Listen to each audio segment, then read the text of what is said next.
दोस्तों, कैसे हैं आप लोग। आशा कर रहा हूं आप लोग ठीक है बोलकर आज फिर से आपके सामने हाजिर हूं नया टॉपिक लेकर। रिगार्डिंग आज बात करेंगे एचएससी इंडक्शन के बारे में। यानी कई जगह इसको सेफ्टी इंडक्शन ट्रेनिंग बताया जाता है, इसके बारे में बात करेंगे। बात करने से पहले देखिए इसके बारे में जानकारी लेंगे। इंडक्शन ट्रेनिंग किस लिए कंडक्ट किया जाता है, ये इंडक्शन ट्रेनिंग में कौन हाजिर होगा, इंडक्शन ट्रेनिंग किसके लिए दिया जाता है, यानी वर्कर के लिए क्या इंजीनियर के लिए, इसके बारे में बात करेंगे।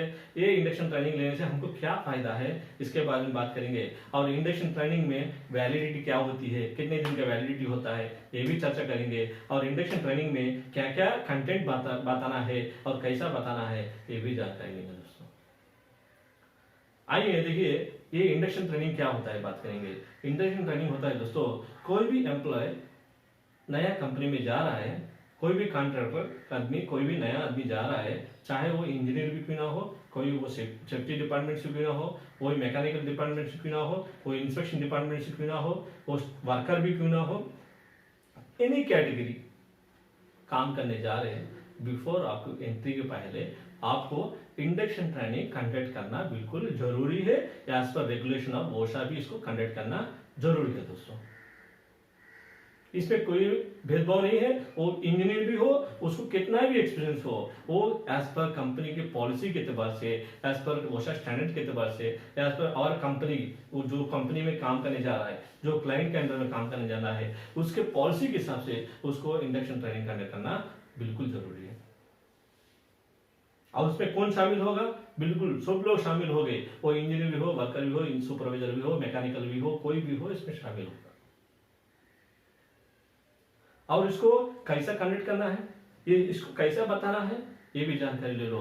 जब भी आप इंडक्शन ट्रेनिंग कंडक्ट करते हैं, इंडक्शन ट्रेनिंग कंडक्ट करते समय में आपका एटमॉस्फेयर, आपका रूम का एटमॉस्फेयर देखो दोस्तों, बिल्कुल भी काम होना है। क्योंकि आप आवाज में बात कर रहे हैं, आवाज की जगह में बात कर रहे हैं, एटमॉस्फेयर नॉइस है, उस समय बात करने से आपका जो बात है उसको क्लियरली नहीं जाएगा। जब उसको आवाज नहीं पहुंच रहा है, आप लोग बात करने से कोई फायदा नहीं है। एटमॉस्फेयर में भी काम होना है, एटमॉस्फेयर भी सपोर्ट करना है, आपका बात क्लियरली उसको जाना जरूरी है।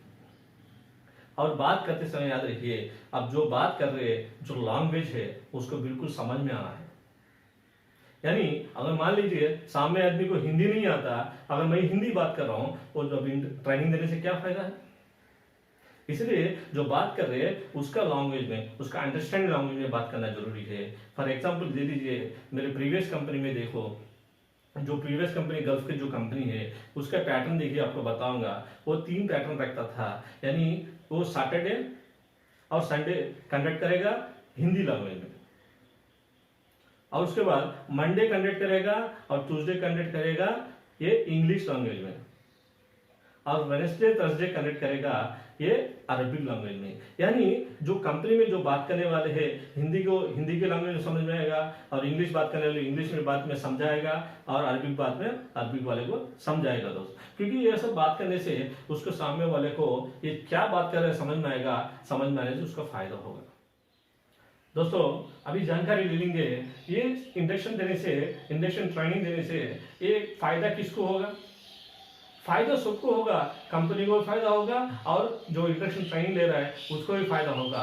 ये क्या फायदा है, बहुत सारी जगह बताया जाता है, ट्रेनिंग में लेकर जाएगा, बिठाएगा 3 घंटा 4 घंटा बिठाएगा साहब, ये दिमाग खाएगा, क्या क्या क्या दिखाएगा टीवी में, ये कैसे सर बोलकर सब बहुत सारी बातें करते हैं। लेकिन ये जरूरी है दोस्तों, क्योंकि जब ट्रेनिंग में आपको बताया जाएगा, देखो ट्रेनिंग में ये बताया जाएगा आपको, अंदर प्लांट के अंदर, कंस्ट्रक्शन साइट के अंदर, वर्किंग एरिया में क्या क्या एक्सीडेंट होगा बताएगा, और उसके साथ क्या हम लोग कैसा बचना है, क्या सावधानी रखना है वो बताएगा।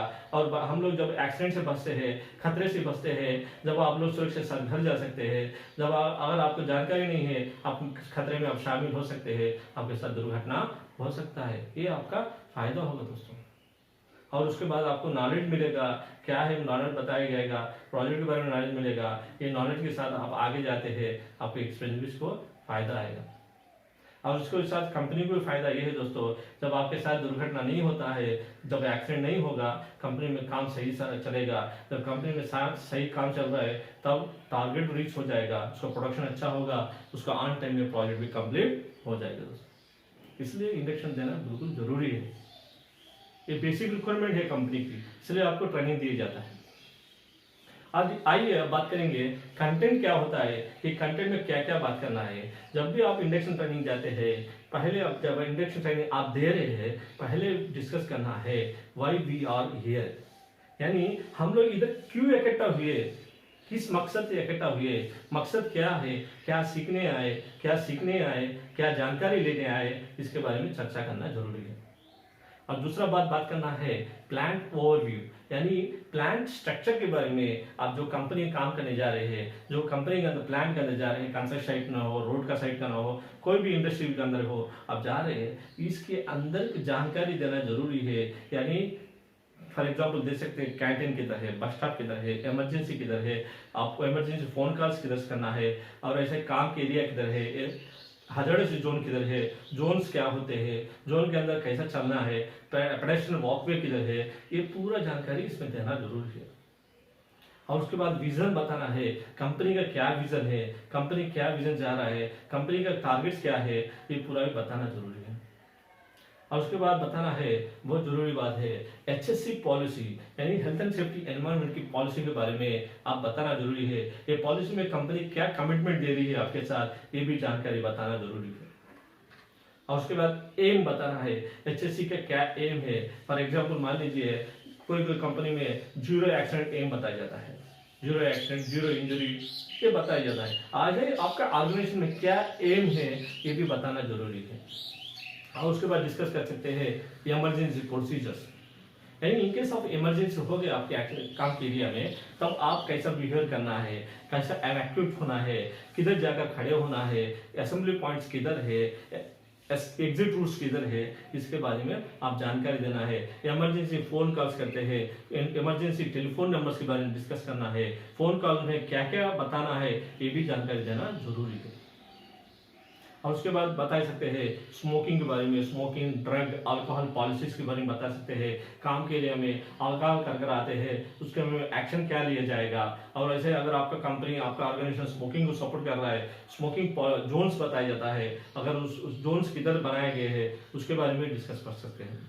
और उसके बाद बता सकते हैं सेक्सुअल हरासमेंट के बारे में बता सकते हैं, यानी कई भी ऑर्गेनाइजेशन में कई कैटेगरी के आदमी रहते हैं, फीमेल भी रहती है और ऐसा मेल भी रहता है, कई कैटेगरी के, कई एज के आदमी आते हैं, एक्सपीरियंस भी आदमी आएगा, छोटा आदमी भी आएगा, इसमें सेक्सुअल हरासमेंट भी होने का अंदाजा है। अगर सेक्सुअल हरासमेंट होता है, आपकी कंपनी आपके साथ क्या एक्शन लेगा, इसके बारे में भी बताना बिल्कुल जरूरी है। जब ये सेक्सुअल हैरेसमेंट के बारे में बात करने के बाद दोस्तों, आप डिसिप्लिनरी एक्शन के बारे में बता सकते हैं। डिसिप्लिन क्या क्या अपना कंपनी डिसिप्लिन एक्शन देता है, अगर डिसिप्लिन एक्शन आप फॉलो नहीं करते हैं, आपके साथ क्या एक्शन लेगा, इसके बारे में बात कर सकते हैं। और उसके बाद दोस्तों जनरल सेफ्टी रूल्स के बारे में बात करना जरूरी है।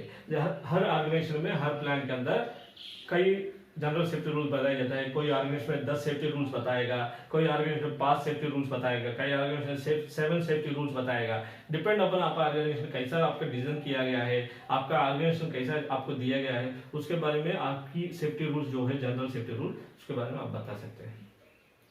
और ऐसे ही उसके बाद ऑब्जर्वेशंस बताना है, यानी आपकी कंपनी में प्रीवियस अनसेफ ऑब्जर्वेशंस क्या है, अनसेफ कंडीशन ऑब्जर्वेशन क्या है, आपके कंपनी में क्या क्या दुर्घटना हुए हैं, वो भी बता सकते हैं, क्योंकि उनको अवेयरनेस के लिए।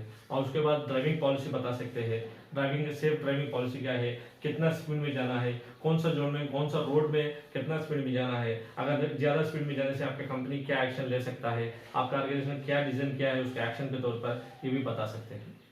और उसके बाद टाइप्स ऑफ वर्क परमिट्स के बारे में बता सकते हैं, आपकी कंपनी में क्या क्या जैसे कौन से किस्म के वर्क परमिट्स है, just like hard work permit क्या है, कोल्ड वर्क परमिट क्या है, और वर्क परमिट का ड्यूरेशन क्या है, कौन इशू करेगा, कौन आपको रिसीव करेगा, कितना टाइम है, कब क्लोज करना है, इसके बारे में बता सकते हैं। और उसके बाद एक्सप्लेन कर सकते हैं, उसके बाद टॉपिक बता सकते हैं आपके कंपनी कौन सा एक्टिविटी करता है।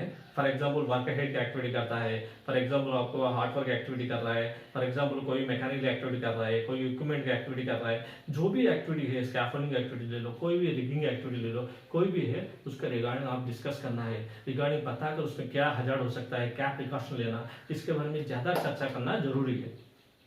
और उसके बाद पीपी इसके बारे में बात करना है, आपकी कंपनी में कौन सा किस्म का पीपी यूज करेगा, कौन सा आदमी कौन सा किस्म का हेलमेट लगाएगा, सुपरवाइजर कौन सा हेलमेट लगाएगा, इंजीनियर कौन सा हेलमेट लगाएगा, वर्कर कौन सा हेलमेट लगाएगा, सेफ्टी डिपार्टमेंट में कौन सा हेलमेट लगाएगा, इलेक्ट्रिकल डिपार्टमेंट में कौन सा हेलमेट लगाएगा, ये आपका कंपनी का हेलमेट के पीपीएस के बारे में, पीपीएस का क्या सेक्टर है, स्ट्रक्चर के बारे में आप बताना जरूरी है। और उसके बाद बात कर सकते हैं पीपीएस के बाद इंपॉर्टेंस ऑफ हाउसकीपिंग, यानी हाउसकीपिंग के बारे में बात करना है। बेनिफिट्स क्या है हाउसकीपिंग के बारे में, हाउसकीपिंग किसकी रिस्पॉन्सिबिलिटी है, हाउसकीपिंग बैड होने से क्या डिसएडवांटेज है, क्या क्या दुर्घटनाएं हो सकते हैं, ये भी बता सकते हैं। और उसके बाद बता सकते हैं दोस्तों एम्प्लॉयर एम्प्लॉय, यानी मैनेजमेंट और एम्प्लॉय की, वर्कर की और मैनेजमेंट की क्या रिस्पॉन्सिबिलिटी है, क्या रिस्पॉन्सिबिलिटी निभाना है, अगर रिस्पॉन्सिबिलिटी नहीं निभाते हैं क्या रूल्स है, अगर रिस्पॉन्सिबिलिटी नहीं निभाने से क्या हो सकता है, ये इसके बारे में चर्चा करना बिल्कुल जरूरी है इंडक्शन ट्रेनिंग में। और उसके बाद दोस्तों चर्चा करना है साइट एक्सेस एंड सिक्योरिटी के बारे में, यानी आप काम करने जब आते समय में कौन सा एक्सेस यूज करना है और कौन सा एक्सेस से बाहर जाना है और क्या क्या लेकर आ सकते हैं और क्या लेकर आने से सिक्योरिटी वाला मना करेगा, इसके बारे में चर्चा करना जरूरी है।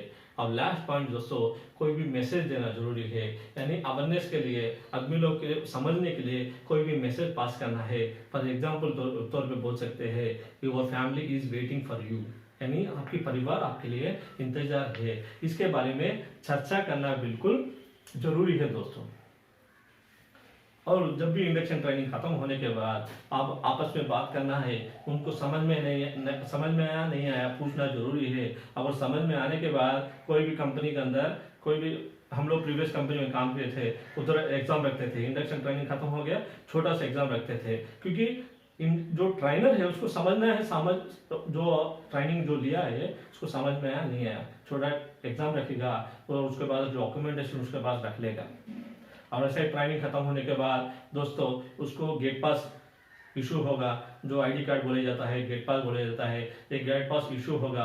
और गेट पास में लिखा होता है इसका वैलिडिटी ड्यूरेशन, यानी वैलिडिटी कब भी देखिए, वैलिडिटी डिपेंड करता है आपके प्रोजेक्ट के ऊपर, आपके पॉलिसी के ऊपर, आपके ऑर्गेनाइजेशन के ऊपर। कोई भी कंपनी 6 मंथ रहेगा, प्रेजेंट में जो मैं काम कर रहा हूँ उस कंपनी का वैलिडिटी है 6 मंथ वैलिडिटी है।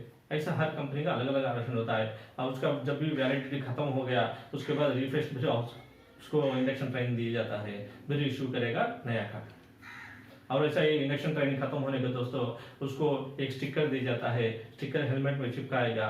ये चिपकाने इसलिए है आइडेंटिफिकेशन के लिए, यानी इसका ट्रेनिंग खत्म होगा। जिसका इंडक्शन स्टिकर नहीं है इसका मतलब है इसको ट्रेनिंग नहीं होगा। ये है दोस्तों इंडक्शन के बारे में आज बात किए थे। ऐसा ही इंडक्शन के बारे में कई किस्म की बातें हैं, जितना मेरे पास जानकारी है उतना आपको पास कर रहा हूँ। जैसा आपके उसके अलावा कोई भी जानकारी है तो आप मेरे को कमेंट्स में बताइए, कमेंट्स करने से मैं भी आपको रिप्लाई दूंगा। आपस में आपका हमारा इंफॉर्मेशन पास करने से क्या होगा दोस्तों, सबको लाभ होगा, सबको जानकारी बढ़ेगा, जानकारी बढ़ने से सबको नॉलेज बढ़ेगा। इसलिए दोस्तों आज का जो भी है यही है दोस्तों। दूसरा वीडियो में दोबारा फिर से मिलेंगे। आप सभी लोग को धन्यवाद मेरा वीडियो वॉच करने से। दोस्तों हमें शायद रखिए, बी सेफ बी हैप्पी दोस्तों। Thank you for watching. Thank you दोस्तों।